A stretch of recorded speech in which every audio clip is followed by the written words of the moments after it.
আমি আমার লাইফ নিয়ে যখন সিরিয়াস হইতাম যাই, হঠাৎ করে তারা ফোন দেয়, আমার লাইফটা আলাদা করে দেয়।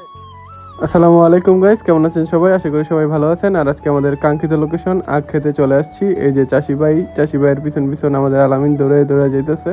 আর পিছন পিছন আসতেছে জমির, ফয়সাল, আলমগীর, তানভীর কাকু, শাকিল সহ আরো অনেকেই। আমরা চলে আসছি এই যে আখ খেতে। আখ বা কুয়োর যে যাই বলে থাকেন, এই চাষি ভাই এই আখগুলা বীজের জন্য রেখে দিয়েছিল। আখ খেতে দাঁড়ায় সবাই মিলে আখ খাচ্ছিলাম ফ্রেন্ডদের সাথে। এমন ঘোরাঘুরি আমাদের প্রায়ই হয়, কখনো হঠাৎ রাস্তার ধারে চা, আবার কখনো একবারে ফ্রেশ আখ। ভালো না মিয়া, এই ভালোবাসা দিলাম এলাকা, তুমি দিলাম পুরো মধু দিতে রসমালাই গন্ডার যেমন বয়স হইলে রসটা হুগায় ফুম ফুম হয়ে গেছে গা। আমার তাড়াতাড়ি বিয়া করতেছে না, না তোমার ভিতরে হুগায় ফুম ফুম হয়ে যাবে, আর দেখবে রস থাকবে না।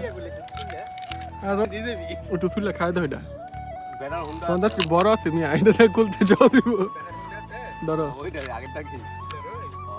আমার তো তাই দে, এটা তোমারটা আমি তুললা দিতে, এটা আমি এটা তুলি, তুমি এটা তোলো।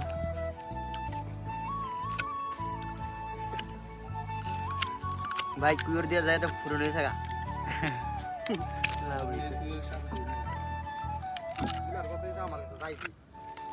ভাই কি ওটা শক্ত কথা তোমরা দি টেয়ারই পাও না এটা তুলাইলে।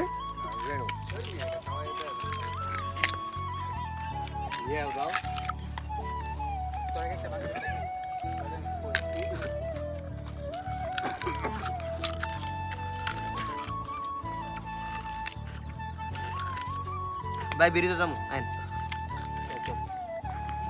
ইয়ে আমরা এখন কুয়োর খাইয়া আমরা কোন রাস্তা যাবো, রাস্তা যা হোমনা যাবো, হোমনা যাবো ছুটি খাম, তারপর খামু ফুচকা খামু, তারপর সব খামু খাইয়া বাইতাম।